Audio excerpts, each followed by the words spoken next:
Agdiarete, meu nome é Juliana Villalba, em Guarani é Minduá. Eu sou comunicadora da Comissão Guarani Urupá e eu sou de São Paulo. Saudações a todos. Meu nome é Adelar e Guaranimbá eu me chamo Verachunu.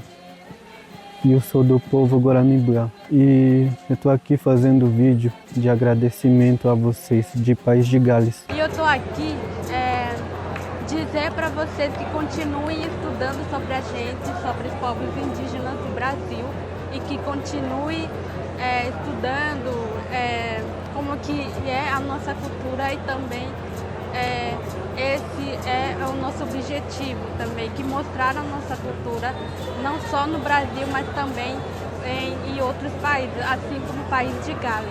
Obrigada.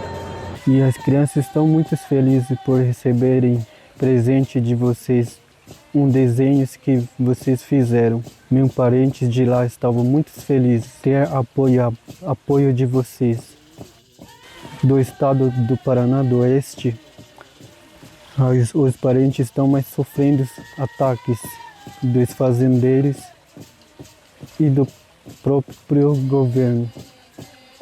E é muito triste ver eles sofrendo assim, porque cada dia, cada mês, eles estão lutando para ter famílias e vocês são esperanças.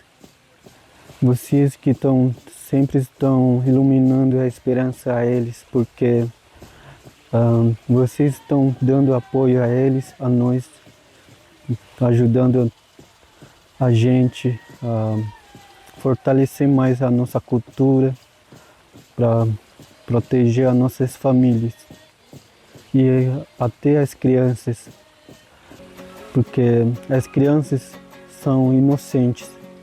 E obrigado a vocês jovens e a vocês organizações que estão ajudando a gente.